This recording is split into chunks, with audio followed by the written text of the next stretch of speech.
off with a session where we will have, any questions that the audience wants to ask, please put in the chat as we go through the session. And at the very end, during the live Q&A audience, one of either myself or Natalie, your co-moderators for the night, are going to read through those questions, and then we'll finish off.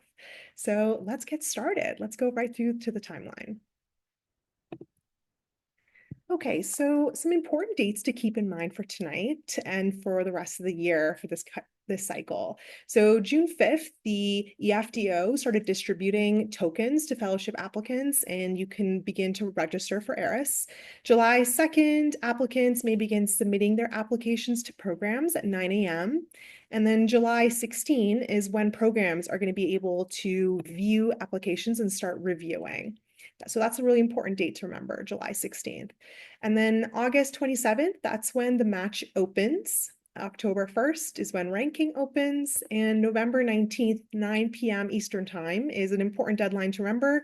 That's when rank order list certifications are due. And of course, most important day, match day, that's December 3rd at 12 p.m. Eastern Time, where all our prospective applicants, including Natalie and myself, will find out where we're going to match for a NICU fellowship next year. So with that in mind, let's go into introducing our wonderful panelists. I'm going to start with Dr. Jeannie Zengi. So she is the program director for the NICU fellowship at the University of Colorado. She went to medical school at the Medical College of Pennsylvania and residency at the University of North Carolina, Chapel Hill. And her fellowship was at the University of Colorado.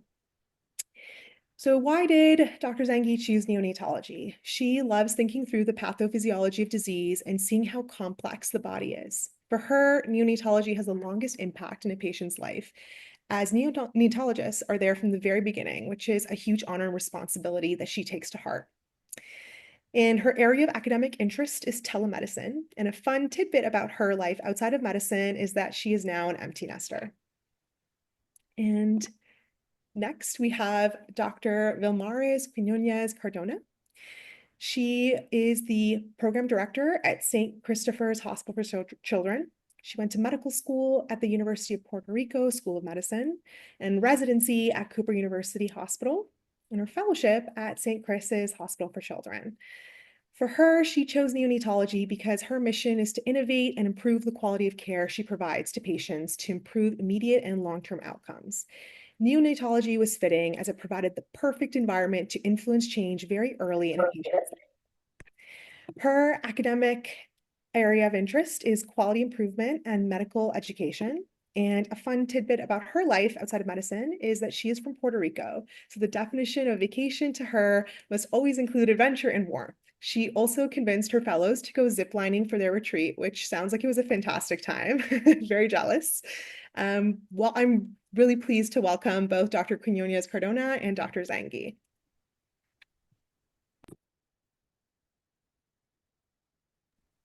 I'm going to take over, and please forgive my camera's glitching for right now.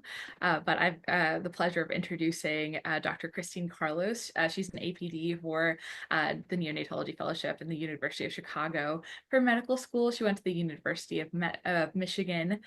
For residency, went to the University of Chicago, and her fellowship program was also the University of Chicago. Her areas of interest and focus are medical education, and why she chose neonatology is she was drawn to neonatology and like physiology since medical school. During residency, she found that she loved the fast-paced and high acuity environment of the NICU. She also really liked caring for the critically ill neonates and their families far more than any rotation. And I think most of us can relate to this. She just kind of kept coming back for more for it. And a fun tidbit about her life outside of medicine is that she is in her gardening and sourdough era. And then I have the pleasure of also introducing Dr. Morgan Hill. She is an APD for the Cincinnati Children's Hospital Fellowship. In medical school, she went to the University of Cincinnati for residency and fellowship. She went to CHOP. and her areas of academic interest are medical education and resuscitation. And why she chose neonatology was that it provides her with the perfect combination of acuity and continuity. She loves the babies in the delivery room, the procedures, and ultimately seeing her former preemies become toddlers in the NICU follow-up clinic, which is really sweet. One tidbit about her life outside of medicine is that she is addicted to Peloton, both the bike and the tread. I am hashtag team Cody Rigsby myself, so I think a lot of us can also relate to that too. And then last but certainly not least, I also have the pleasure of introducing Dr. Beverly Robin. She is the program director for Rush University Medical Center's Neonatology Fellowship. For medical school, she went to the Medical College of Wisconsin, excuse me.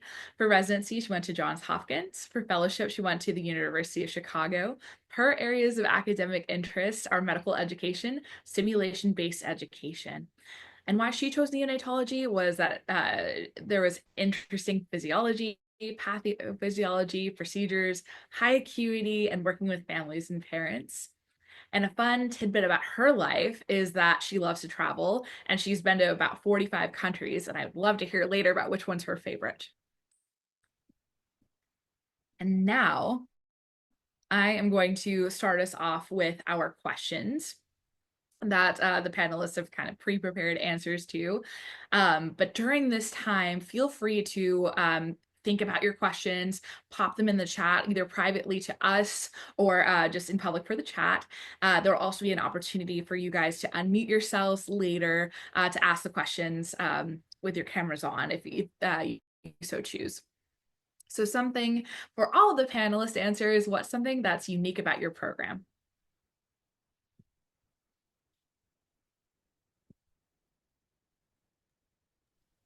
So I'll go first then. Um, my program is a fairly young program. I developed it in 2018. And so it's well established, but it's young. And so I think it's fun to be in a new program because fellows have a lot of, I don't know, input in sort of developing the program and changing things and sort of helping me shape the program. The other thing that I don't know if it's unique, I think it is though, is they get to do a rotation in a community NICU for a couple of weeks. And I'm not sure, I've had applicants say they haven't had the opportunity to do that, but I know that many programs do it. So I'm not sure that it's so unique, but that's something new that I've just brought into my program. And everybody seems to be really enjoying that. I'm happy to go next. And I thank the Future Neos group for allowing all of us to be able to talk to you all. But at the University of Colorado, I think one of the things that are unique is the opportunity to do at home call, which I don't think a lot of programs may necessarily have.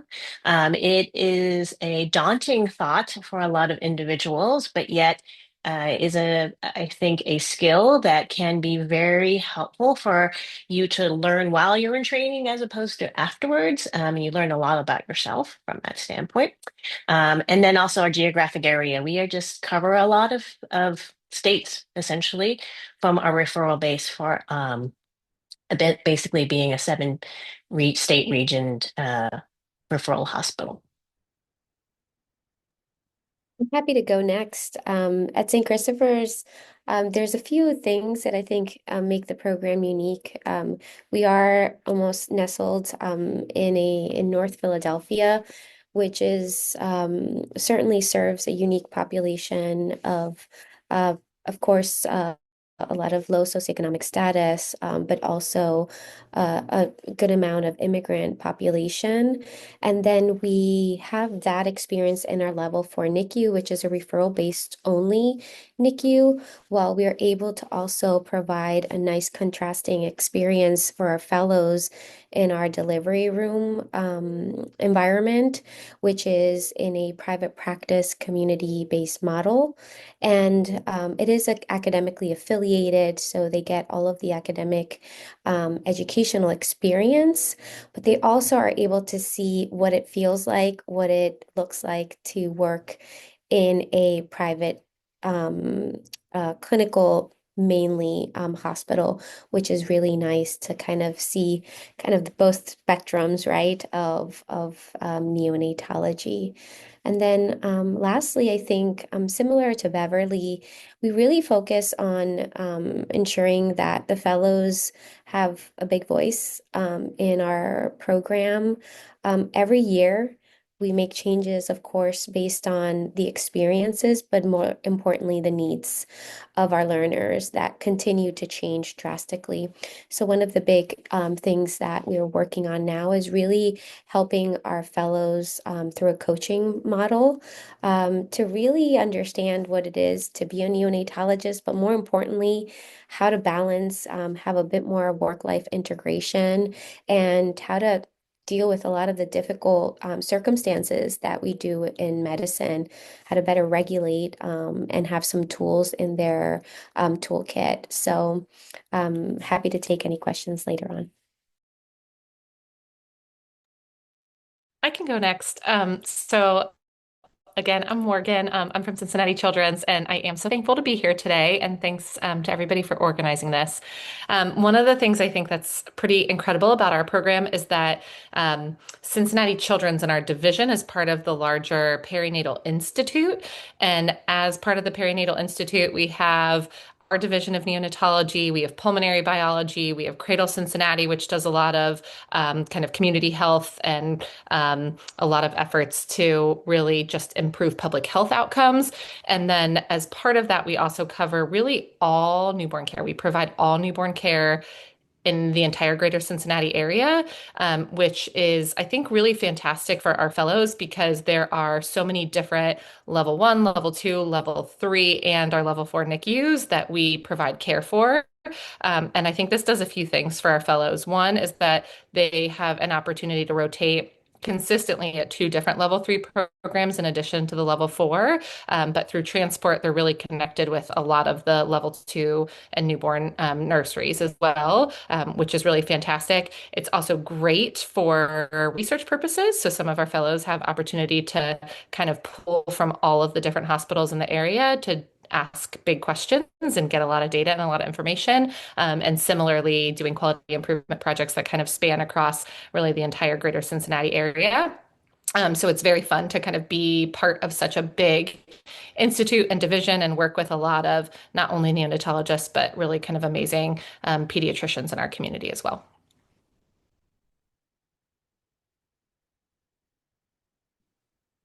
I think that might leave me. I'm Christine. I am the APD at the University of Chicago. I actually asked our fellows kind of in retrospect, what they think that you guys would want to hear. I think there are a lot of really great programs out there, and some of the things that we think are unique are maybe not so unique, and people just do them slightly differently. And so I kind of took that route and asked them kind of what they would highlight about our program. And I think there were 2 things that mainly came up, which have the first one has kind of been mentioned. I think Bill, me, and Beverly, and even Morgan kind of mentioned it. We actually have 2 sites, and they're in 2 drastically different locations. So our primary site is on the south side of Chicago, serves a very underserved population, and kind of you learn how to deal with a lot of those challenges that come with working with that population kind of in that setting. Our second site is actually up in Evanston, which is a kind of North Chicago. It's right around Northwestern. So a very different population, a lot more affluent, more medically literate population. And so our fellows love being able to see the 2 different environments and learning the skills to work with the challenges of each. I think also to Vilmi's point, both of them are delivery hospitals.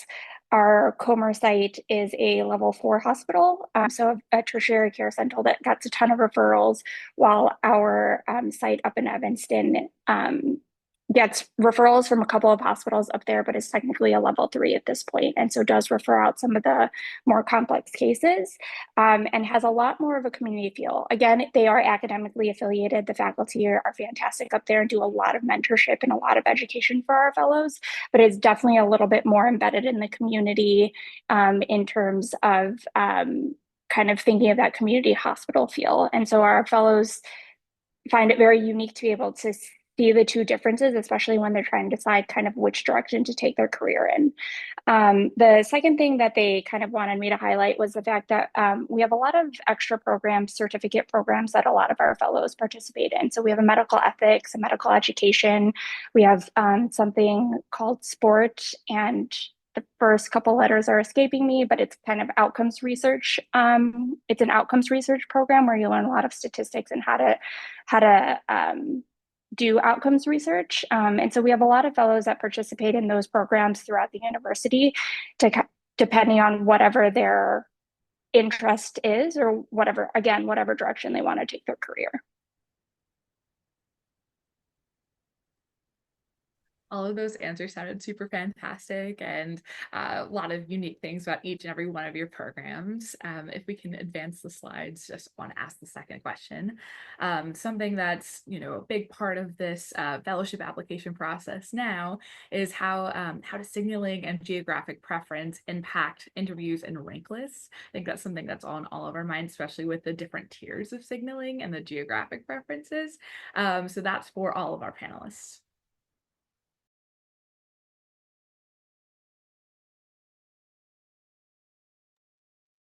Don't worry, it's also on our minds too. It's definitely a new process for us this year. And one of the things that we're really lucky to have as program directors is a community of program directors in the Organization for Neonatal Training Program Directors, where we come together as a group and have what we hope to be somewhat of best practices. So, big picture is we'd love to see all of you interested in programs and actually kind of like letting us know. And at the same time, we recognize that the number of signals are limited. And that doesn't mean that because you don't signal a program that you won't be taken seriously or considered highly. So it is definitely will be a learning curve for us. And it's going to serve more as almost like a trial, I think, for us to better understand how signaling works and how all of this occurs. But we recognize the limitations of it. And I think I speak for myself, but also in general in the conversations we've had as an organization that it's important to make sure that all of our applicants are all of the applications are well reviewed and everyone gets, standard in terms of the process that we maintain, a nice, well-rounded process. So don't worry about that too much. I think the biggest piece is use those signals where it matters. If geography matters to you, if a specific program that has the areas that you're really interested in matter, use them wisely. But that doesn't mean that other programs won't take you seriously either. I would agree. I think we're still gathering data about how best to use signaling. And I think that if anything, it will most likely help you rather than hurt you in this process, just allowing us another piece of information about your interest in the program. Um, but I think it's very hard for us to know exactly the right best practices, as mentioned previously, until we have more data of what it looks like, essentially. And perhaps that's our field and where we are much more wanting to be evidence-based or not. Who knows? But that's why you're going into it, I would assume. I agree with both of you. And I think not to put too much weight into it because your application is not only one part of your whole process, but as Vilmi said, you're going to be interviewing. And we're not looking at, it's not like neonatology fellowship programs get 1,500 applicants. There are programs that get that. And that's very different when you're sorting through, I would imagine, when you're sorting through 1,500 applicants, where do you start? But we're talking most of us, generally, I would say, estimate get about 70 to maybe 100, 120 for the bigger programs. So I think what's going to be important is the interview. So certainly signaling, but certainly the interview. And I know many of us find that the majority of applicants, the people who end up in our programs, generally are people who want to stay in those areas. And I'll be honest, like most of my applicants come from the Midwest. And if they don't come from the Midwest, then they're usually somebody who has connections to the Midwest. So my recent people that are coming both are trained at different states. They're further away than from the Midwest, but they both have connections. So I think that comes out in the interview. So again, like everybody has said, use them wisely, but at the same time, it's not going to make or break. I think the conversation and the interview is what's really going to convey what your interests are and your commitment to a particular program or particular area.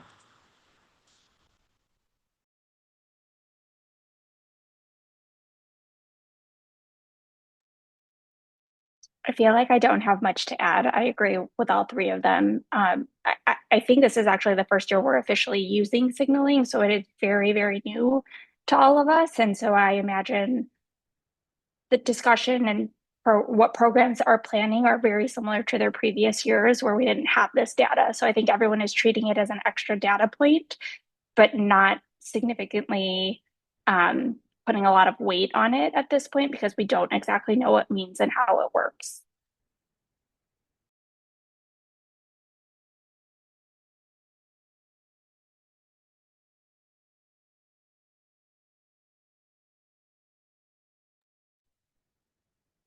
Morgan, anything you want to add? I agree with what everyone said. So just in an effort to kind of be concise, I know there's so much we want to go through. I second that, right? We want you to be sincere, I think, and intentional with how you use signaling, but just know that I think most of us are planning to be just kind of as thorough in our review as we always have been. And we will, I think, for the most part, be taking everything that we've always taken into account when we're trying to decide how we're offering interviews and ranking people. And then this will just be that extra kind of data point that I think we'll be able to use, especially looking back to say, how did this work out? How did this impact things? And what does this mean to us, especially moving forward? So definitely, we would like you to be sincere in how you're using them and thoughtful, but just another extra little data point. Fantastic. With that, we'll move on to some of the more of the questions that I asked a couple of the panelists to answer. But of course, if anyone has anything to add, feel free to jump in. May I have the next slide, please? So we asked Dr. Carlos and Dr. Hill to answer what do you look for in an applicant?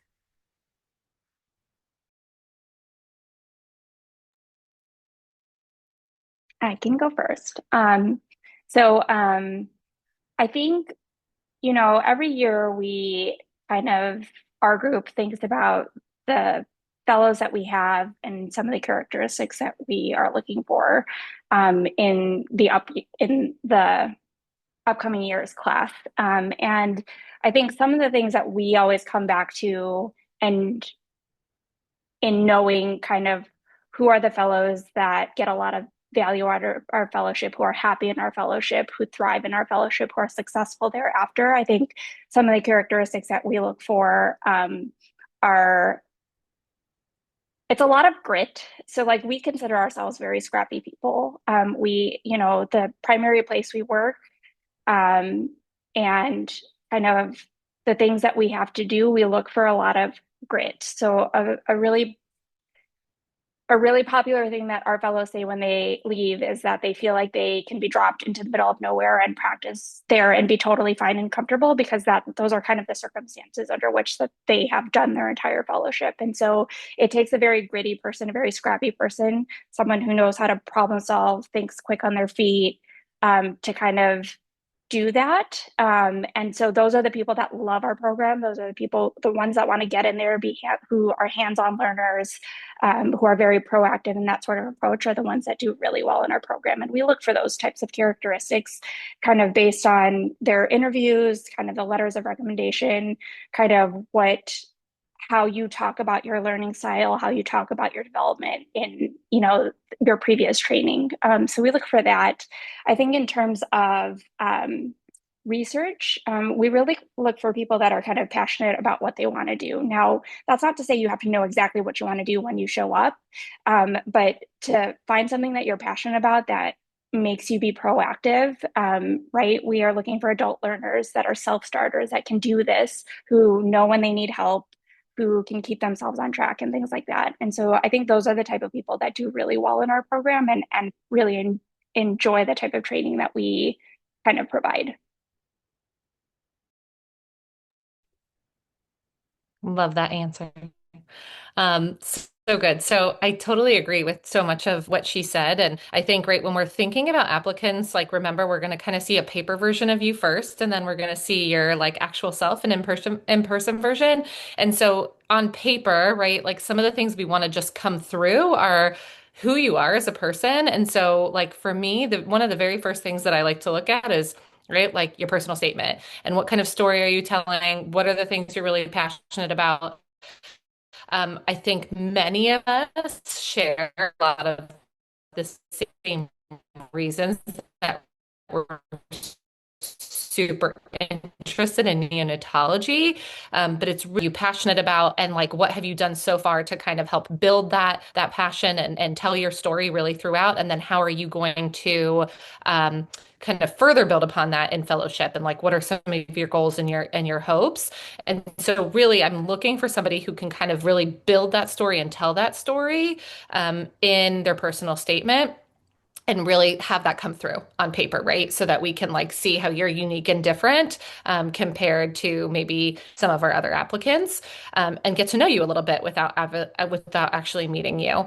And then, of course, right on paper, we're looking for people who have been really committed to something. And I think the important thing, right, is that you've showed some evidence of commitment and follow through. We know everybody's going to have maybe done some different type of project in residency, and residency is a really challenging time. And we know that you guys are all so busy. But I think it's important to say, hey, we picked something, whether that was quality improvement, medical education, clinical research, basic science, but you picked some kind of project and you demonstrated follow through on it, and you can really talk about it and speak to it, is important. And so we would look, I think, for that. And that kind of goes back to like, yes, you guys are adult learners and we want you to take initiative. And we want to make sure we're choosing people who did take that initiative and are like go-getters and demonstrated that follow through.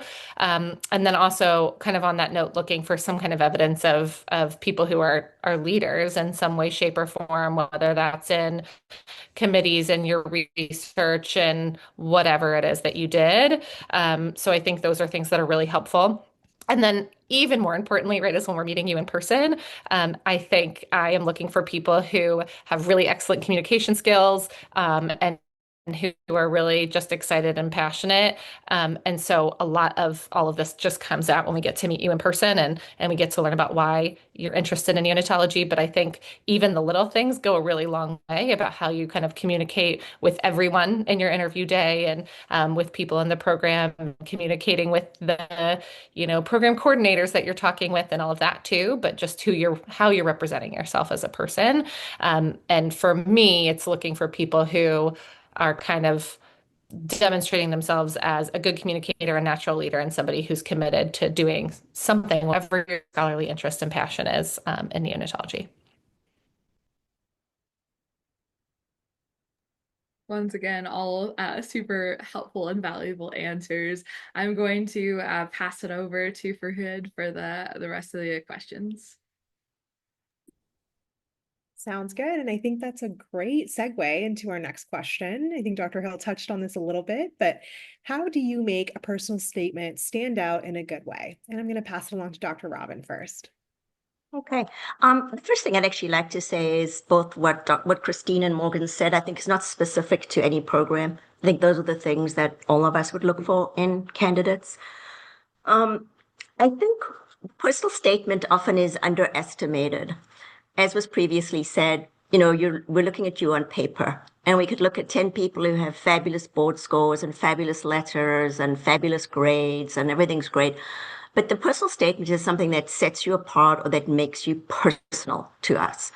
And so for me, I find I also read I read personal statements for medical school applicants, fellowship applicants, residency applicants, And so I read a lot of them. And I would say, and I don't mean this to be offensive, but most of them are very boring. Because I don't want to hear about somebody who walked into the NICU and there was a 24-weeker and they locked eyes with the mother and they were committed to neonatology. It tells me nothing about you.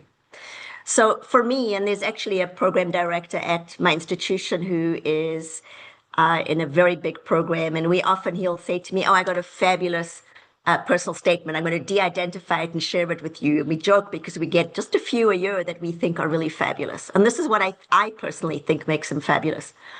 I want to hear something about the applicant, as Morgan had said, something about you. Who are you? What makes you tick? What are you passionate about? If you've done things before medical school or during residency, those are the things that I think are most interesting. And I'll give you an example. I had a fellow who was a developmental specialist for 7 years before medical school.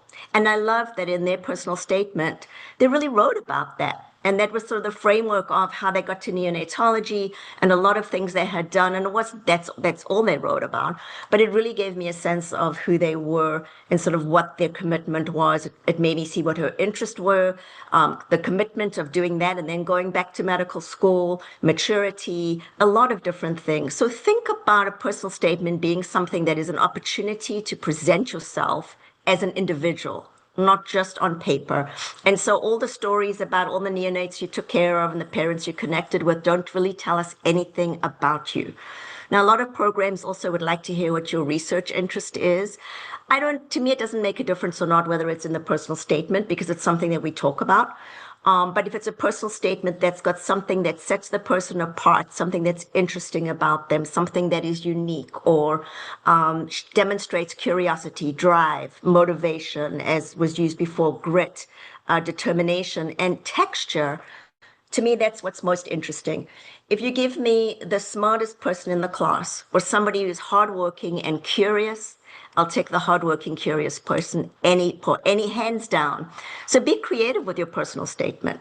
Don't go out on a whim and make it ridiculous, but be creative. What is it that you did? I'll give you another example. I had a fellow who worked for a caterer from the time she was through high school. And she had fantastic leadership skills. She was very organized. She was very efficient. And I knew her as a resident. And so she sent me a personal statement, and it was really about all the 24 weekers she took care of. And I said, but all these skills you have are from working for a caterer since you were 16.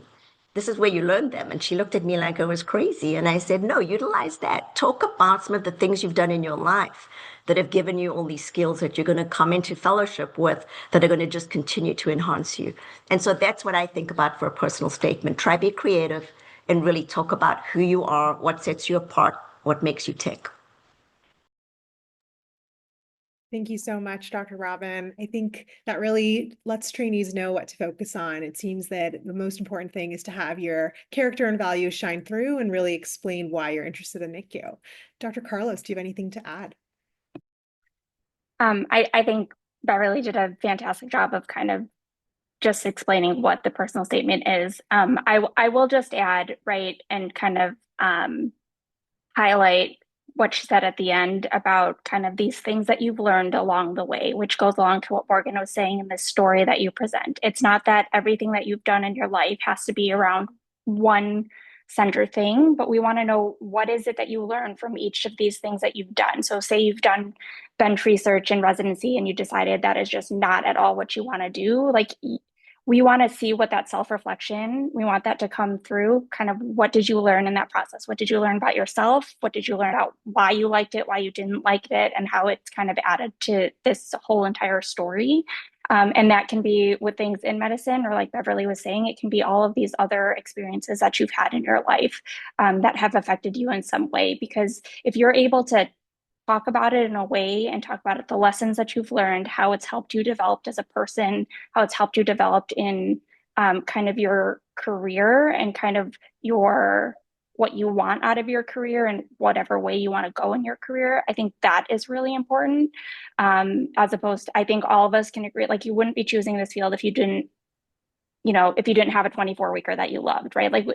Like to Beverly's point, like, sure, that's a great opening, but like it is a very common thing.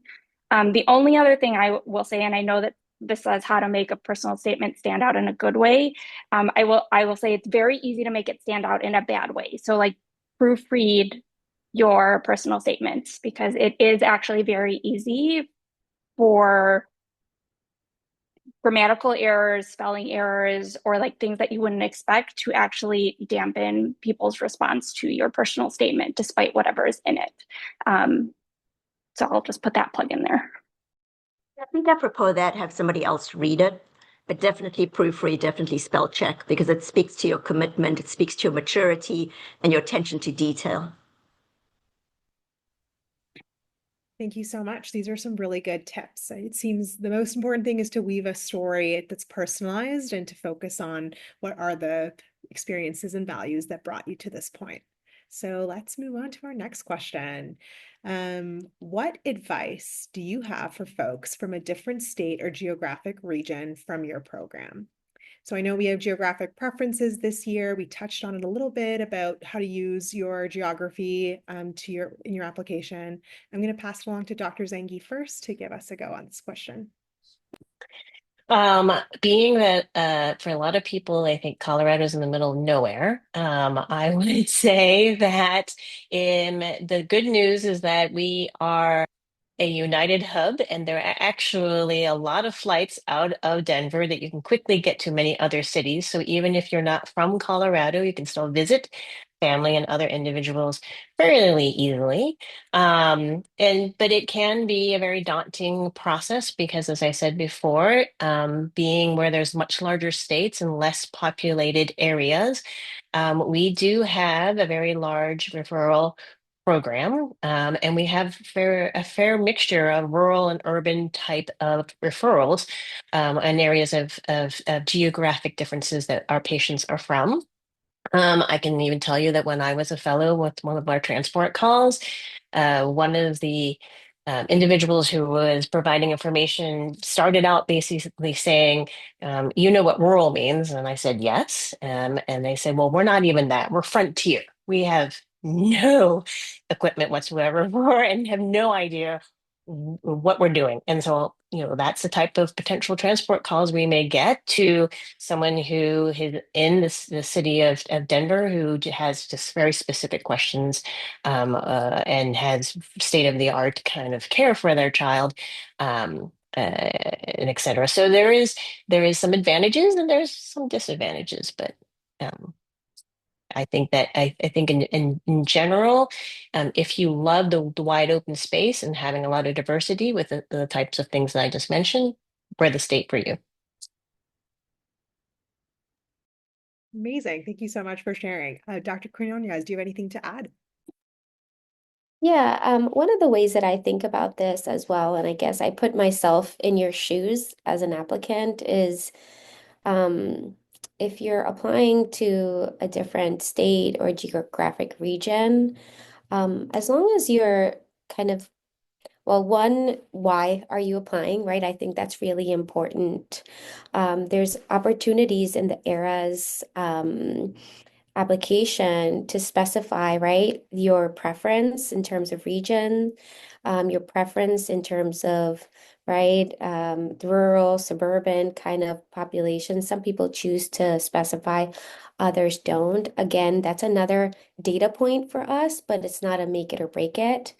But as an applicant, I would say it's really important to understand what it would feel like to move to a different state or geographic region. Do you have any support system, especially with fellowship is tough, right? It's definitely something that can be a bit grueling in terms of the hours and also the mental load of now elevating that knowledge and skill to a more subspecialist role.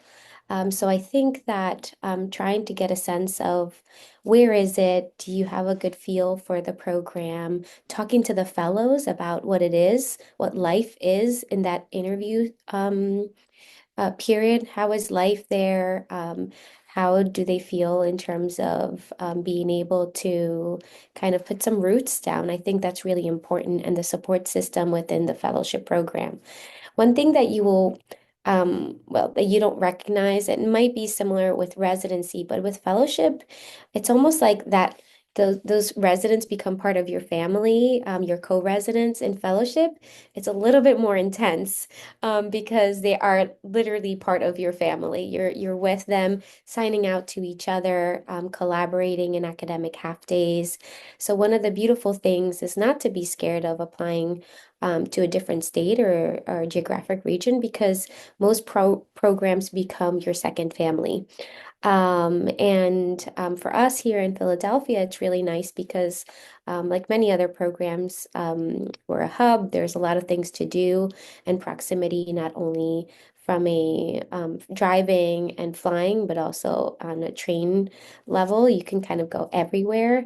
But just in general, I think be bold, be adventurous, but also, recognize that you want to have a support system. And if you do not have the extended family members that you can actually, maybe, or friends that you can visit, just get a good feel for what the program is like, to see, can they become your extended family?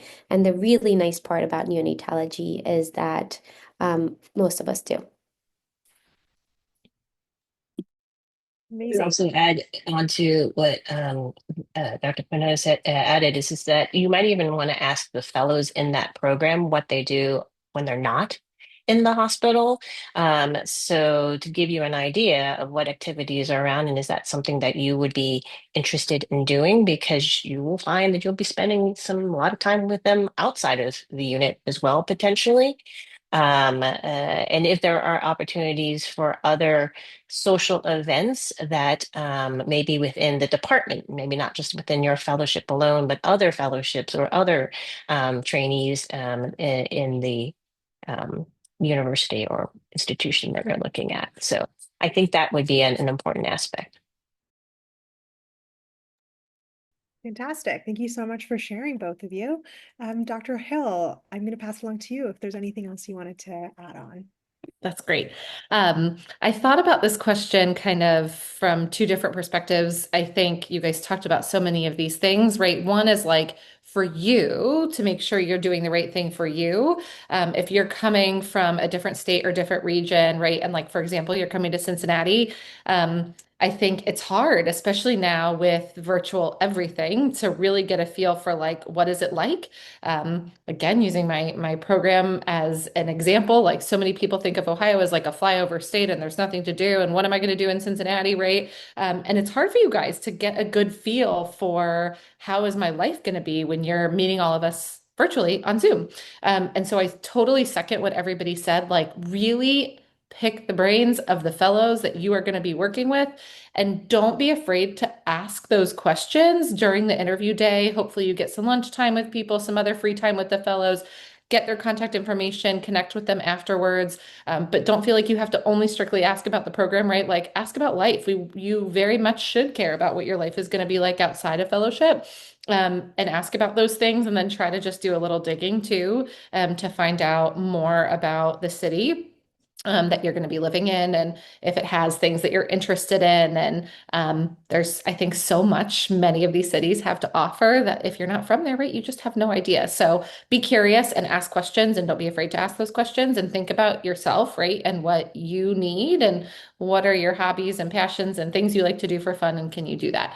And then I think the other thing that I just wanted to mention is like for us, kind of on the program leadership side of things, especially now that things are virtual, we know it's easier for you to interview somewhere that is very far away from you, right? You're not having to travel and get on a plane and come somewhere. And so it may be easier, quote unquote, for you to say, I'm going to cast a really wide net.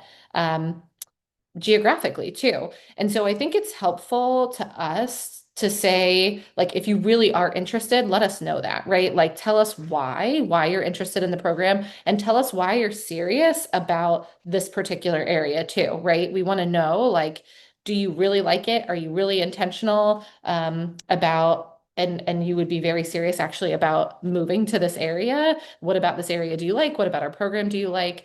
So be both selfish for you, asking those questions and finding the thing that's right for you, but also like let us know. Like, right, please let us know if you like it and why, so that we know kind of what your intentions are and if you're serious. Amazing. I think that really helped break it down. All three of you helped us break it down from a trainee's perspective on the important questions to think about. So thank you for that advice. So that moves us into our last question or pre-planned question for the night. What advice would you give fellowship applicants? This is a very broad question intentionally, so we can leave it open to our lovely panelists to interpret it as they would like. I will start with Dr. Robin. It is very broad, so I was giving a lot of thought to this question. But the things that came to my mind were a number of things. I think before you even, as you're applying or as you're thinking about it, be sure that you know what the field is. I think it's super important to have level 3 experience. So if you from a smaller program or you've worked just in a level 3, it's really important to understand the acuity, the complexity, the emotional sort of experience to really understand the field. And one of the things I actually do often if I have medical students who are considering neonatology but aren't committed yet, I'll often have them speak to faculty in other institutions, whether it's community, whether it's other academic institutions, to get a sense of, well, like, what's their life like? What's their career like? What does neonatology look like elsewhere? So I think it's really important to have a very good understanding of the field before you go in. I think when it comes to being prepared for applying, certainly important to ask for strong letters, ask people if they can write strong letters, make sure they're people who know you well, and it's important to have some people that are in the field, and it's okay to have your longitudinal clinic director write letters, but make sure you've got some neonatologists. I always find I ask for up to 4 letters, and when people send 3, I always think, well, why didn't you ask for 4? So I would personally just send the maximum number of letters that's allowed. I think it's really, really important to do mock interviews. I do a lot of mock interviews with medical students and residents. And one of the things I often find when I'm interviewing applicants, whether it's medical students, residents, or fellows applicants, when I ask a question and it's a simple question like, what would you do if you didn't match? And the person says to me, well, that's a great question. I hadn't thought about that. And I think, well, you should have thought about that. So to me, it's really important to do mock interviews, be challenged, be prepared so that you can answer difficult questions. And most of the questions are not going to be difficult.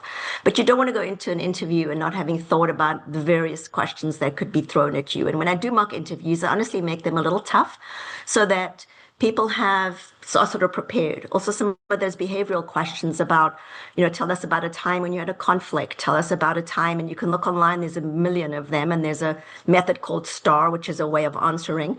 I don't think you'll get asked a lot of those, but just in case you do, it's very important to be prepared. I think it's really important to know your application. I once had an applicant that I asked a question about the application, and they told me they thought that I had misread the application because it wasn't on the application. And I pretty much knew I hadn't because I take a lot of time reviewing applications and I make notes. And I went back and sure enough, I was right. The person had just forgotten about something that was the application or it wasn't true. So I think really know your application, know what's on there, really prepare, really come in also with you don't have to know exactly what your research is, but when people tell me they have 3 different interests and they're not really sure, it's sort of wishy-washy. So talk about what you've done in residency. Talk about being committed to something, an area that you're interested in, and come in excited and enthusiastic and inquisitive. I know that I and my other faculty, the rest of my faculty, when somebody comes on the screen and they don't seem very interested and they don't seem very inquisitive, it sort of sets the tone right there. So even if you end up using some of your interviews as practice interviews and then might not be places you really want to go, I think really be inquisitive, be engaged, be interested. And there's so many more things, but those are the first things that came to my mind. This was great advice. Thanks so much, Dr. Robin. Dr. Zangi, I'm going to pass it along to you. I would agree with everything that Beverly has stated. I think one of the things that always strikes me is be genuine in your responses, whether it is in the application or in your personal statement and or during the interview. It's easy to pick up somebody who's just saying things and don't really believe it. It really doesn't seem to be doesn't make that candidate as attractive from that standpoint. I also think that one of the key things, which some people always forget, and I think Beverly even mentioned it, but I would emphasize, is having someone read your application beforehand, ask any questions that don't seem, even if they seem silly, just to clarify. There are certain terminology within the ARS application that sometimes makes people think that they shouldn't fill out a portion of it. An example would be whether or not they've had a secondary degree, so to speak, and with that, some people think that that's not a pediatric residency, and so they may not fill that out. So that is something that you might want to just double check when you are doing that submit button. Maybe just have one person just relook at it one more time just to make sure that what you intended to be in that application is really in there. But I think one of the other parts of the interview process that I would also ask is really try to do some investigation of the place that you're interviewing to really understand as much as you can from the information that you have, why is it that you're really interested? Is there particular aspects that you really want to know about? Because we would love to tell you about our programs, and we would love for you to know if this is really the best type of program for you. And so what information we can provide you, we'll do that. But it's hard for us to know without you actually kind of doing some of the work beforehand. So, Vilmi, I know it's your turn, but I have to say, I think that's super important. When people don't have questions, it's a huge red flag. And the questions that are asked sometimes are like, what do you look for in a fellow? Or various questions that are not specific to the program, to me, are just placeholders. They're just fillers. There really should be questions about the program. Sorry, Vilmi, I didn't mean to.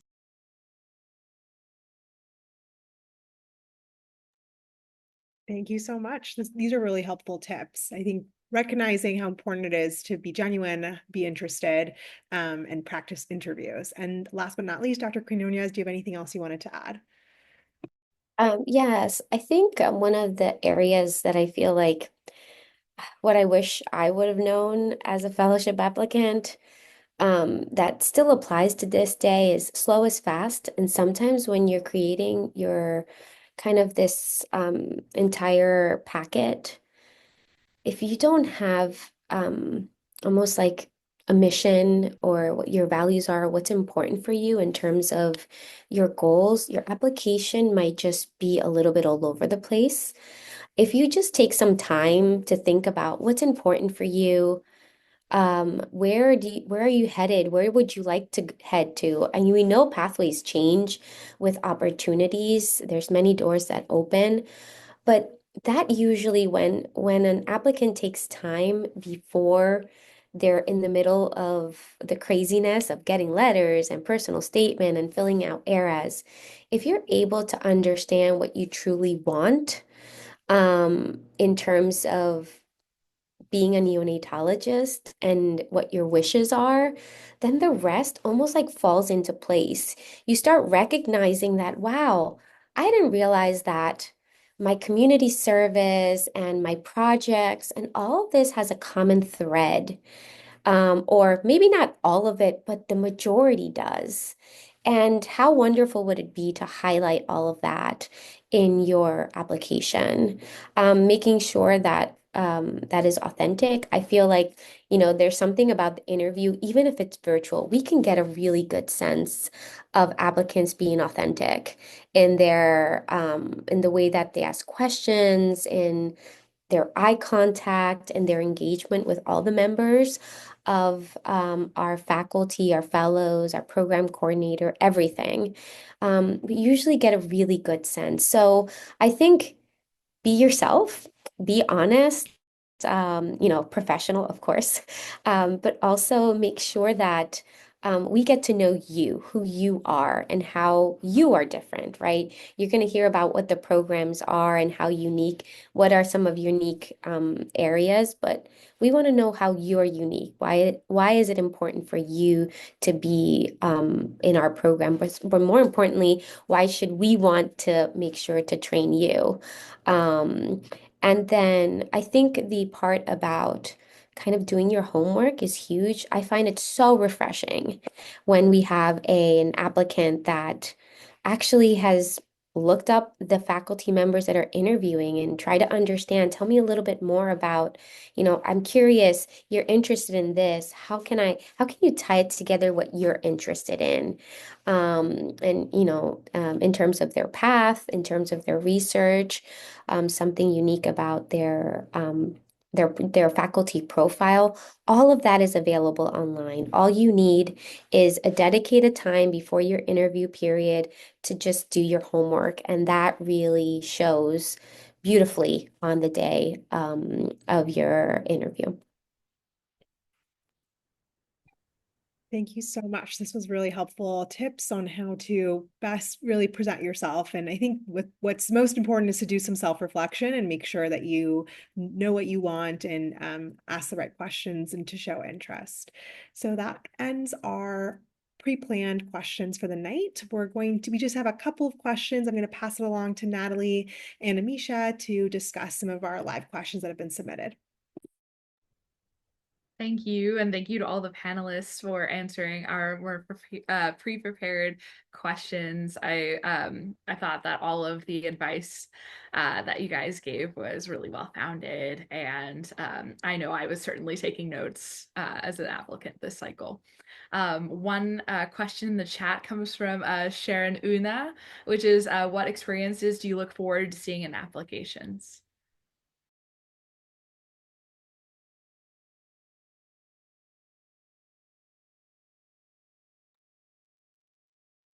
I will answer generically first. One would be meaningful ones, but what I mean by that are experiences that they don't all have to be necessarily a research or a scholarly project. It is whether or not there is some very unique activity for which you took leadership in or had some very meaningful kind of impact on your life that may have directed you one way or another, that has spurred you into a career of medicine or whatnot from that.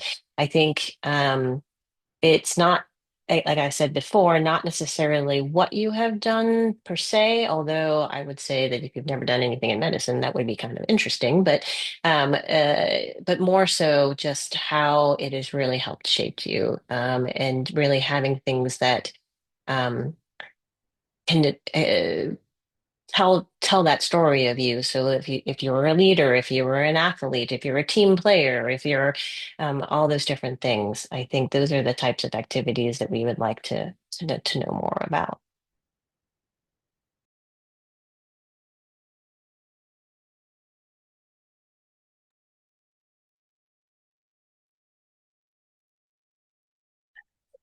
Well, thank you for answering, Dr. Zingy.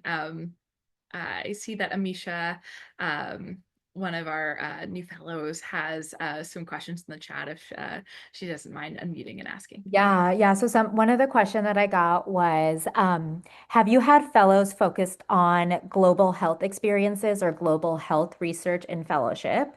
And do you have any advice for applicants who are hoping to integrate global health into their career?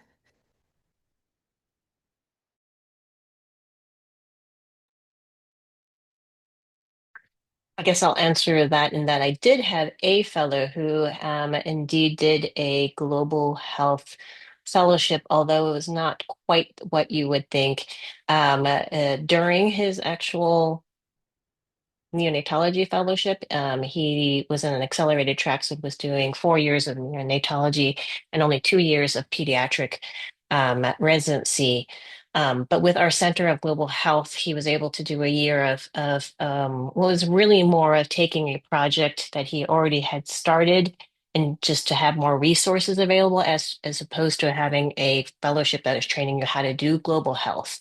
So it wasn't quite the same thing as what some people would think.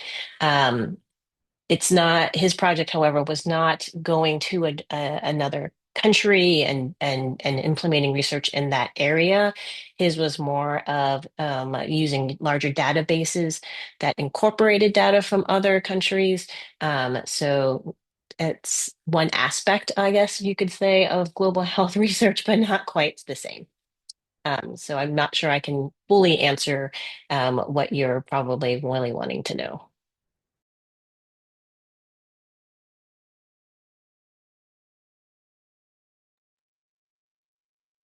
I think I will just add to that. We actually haven't had anyone that has had a significant interest in terms of wanting to turn it into their career.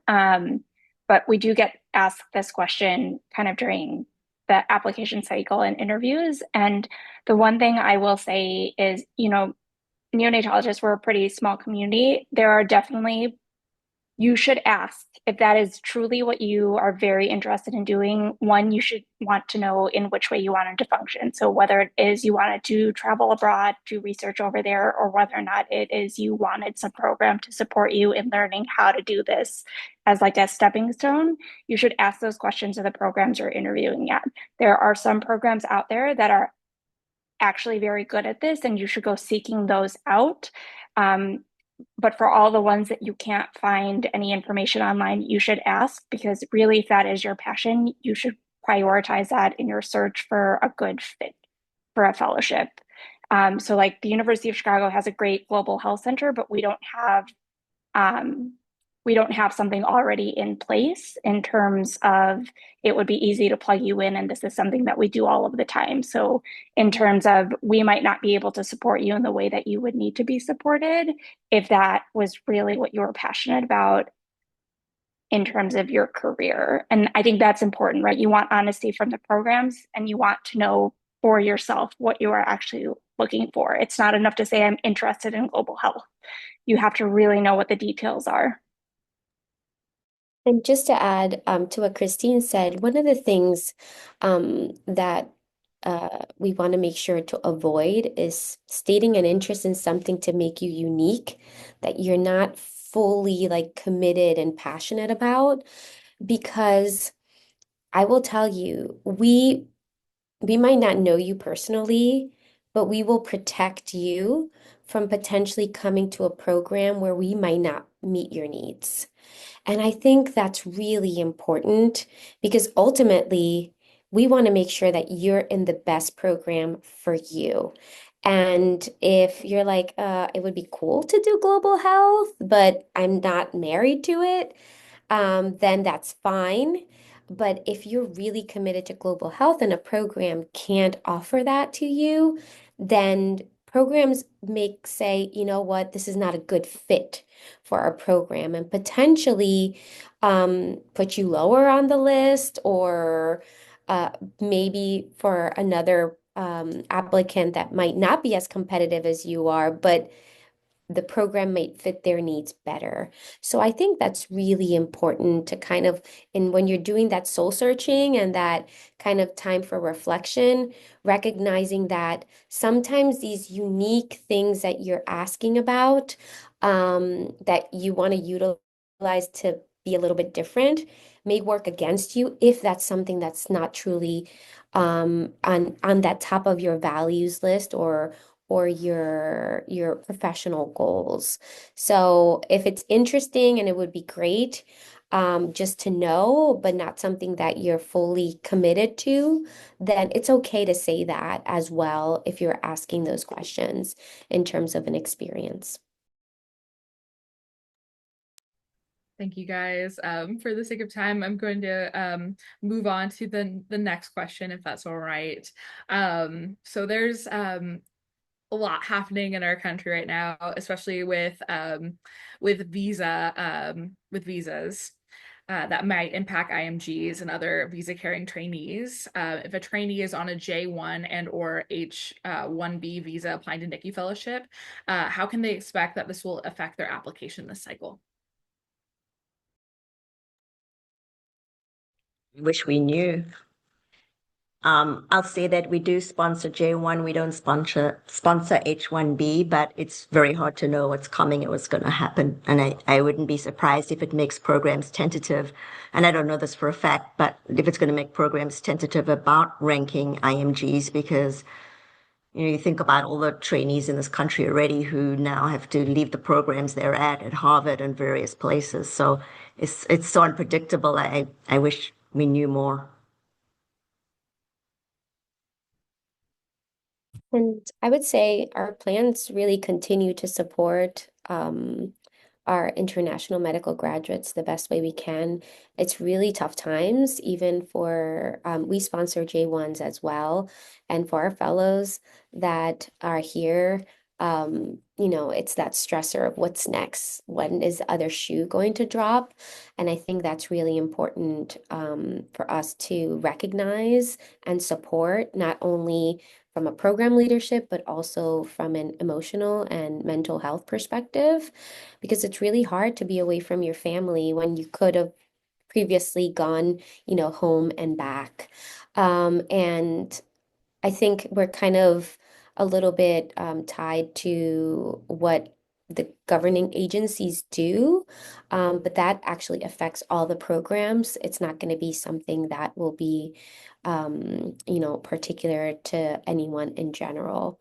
So our hope is that things stabilize somehow, and that we can continue supporting our international medical graduates as much as we can.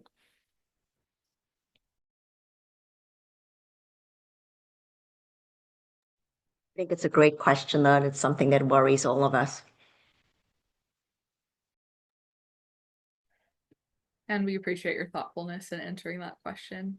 Amisha, is there any final questions to wrap Yeah, up? I had one last question that is a direct question for Dr. Quinones. So just in the interest of time, I'll ask you the question if you don't mind just giving a brief answer and then maybe dropping your emails in the chat as well, if people wanted to follow up with more. But the question is, someone would love to hear a little bit more about the fellow coaching program that you mentioned. Absolutely.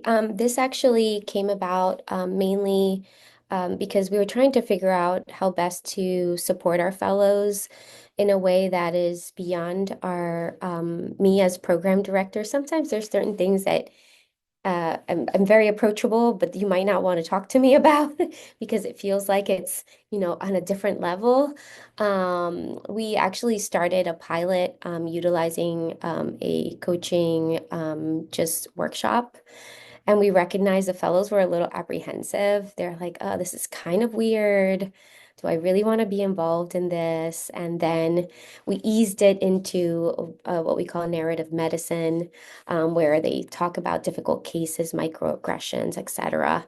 And now we have a faculty member that is trained in coaching that is not part of program leadership, but can help fellows really work through some challenging cases or difficulties, I don't know, in terms of communication, interpersonal relationships that really are part of your milestones for you to graduate as a as a fellow, and that we don't get to know and understand. So the way that I think of it is if you're training for a marathon, you would get a coach.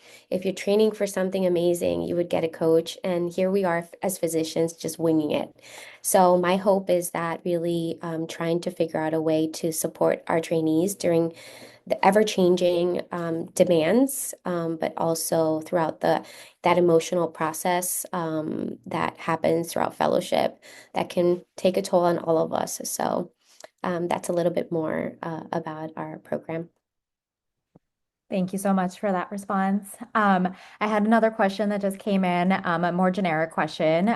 So I do recognize we are over what we said for our time. So if anyone has to leave, feel free to drop off the chat, but we appreciate continuing these fruitful questions and discussions if you guys are able to. So someone asked if we have projects in different fields, like before we realized we wanted to do NICU, does that make an applicant look scattered or unfocused? Would you recommend not including experiences on the application if they don't fit the general theme or story you're trying to tell as an applicant? I can start with that. I think it's great actually that you've like had projects in other areas and have explored other areas, especially if it's something that can show that you got involved in a project, you were committed to a project, you followed through with something, you have output from it. It's okay, right? Like we very much know your interests are going to change. And if you came into residency thinking you were going to be a cardiologist and changed your mind, that's fine, right? That's totally okay. And you might change your mind in fellowship too, right? You might come in thinking, I am like absolutely going to do research in breastfeeding, and then you find something else that you're really interested in. Those are okay things. That's totally fine. And if it doesn't perfectly fit into the new story that you're trying to tell, that's okay too. I would say absolutely include it. On your application, and then you can talk to us about it, right? And still, we hope there's something valuable that you learned from that experience, right? Even if it's not directly translatable to the particular research project that you're going to be doing or scholarly project you'll be doing as a fellow, I think, I feel probably pretty strongly that you can learn something out of any clinical experience and you can learn something out of any scholarly project. So you can talk to us about that. What did you learn from that project? What did you learn from being involved in that? What skills did you gain that are translatable to something that you can do in the future? So that's okay, right? That's actually great. And then kind of on that note, know that actually like in the world of neonatology, we actually collaborate with so many other subspecialties too, right? So we have many of our fellows that partner with people who are in GI and pulmonary, many different divisions across the hospital. And it's actually not uncommon for our fellows to have multiple people sit kind of on their scholarly oversight committee that are not part of our division. It's really actually a requirement that you have somebody outside of the division, but it is often common that they have multiple people that are mentors outside of the division, right? So know that, right? You can bring a lot of people in to collaborate together. And so many of the very successful projects are people who have done just that. So if anything, I think it would definitely work to your advantage, not disadvantage. And I would just add to that that this is your path to neonatology. Celebrate it. Do not discount the hard work that you've done over the many, many years, because that has led you to where you are today. And I think that is very unique to you. So just make sure that you self-promote. This is the time. We're not very good at doing that, but this is the time to highlight all of those things. I would add that I would rather non-neonatology project that is actually carried through and that experiences come from, then which sometimes happens, you see 3 or 4 neonatology projects and then you ask about them and the applicant will say, well, the IRB is just being worked on, we're getting it in now. And it's like, well, I'd rather see a project that's not neonatology related, where the work has actually happened. And as Dr. Hill said, where sort of you've learned and you've taken experiences away, because it's experiences that are important. It's not really the topic per se. So I would actually say for sure add those experiences. And I'm not saying to the exclusion of neonatology related experiences, but if I had to choose, I would rather an experience that's being carried to fruition that's non-neonatology, because it really speaks to your commitment and speaks to what you've taken away from the experience and that you can see something, through to the end.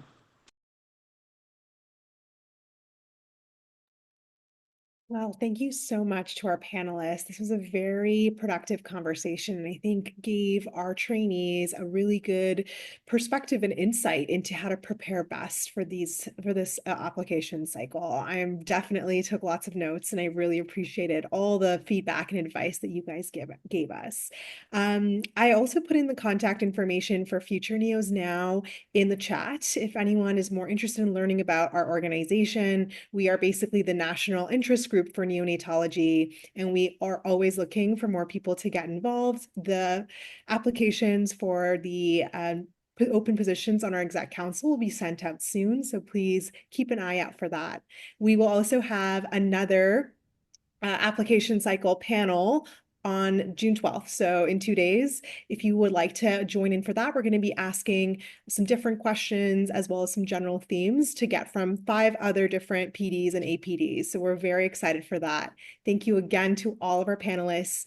The panelists have very kindly put their emails in the chat as well. So if you have more questions, please feel free to reach out to them, or you can reach out to our Future Neos Now email, and then we can direct it their way as well, whatever you're most comfortable with.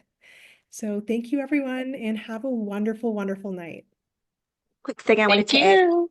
Could I just add, for the person who's interested in global health, think about looking at the section of global health through the American Academy of Pediatrics, because you might find some good connections through there in the neonatology world.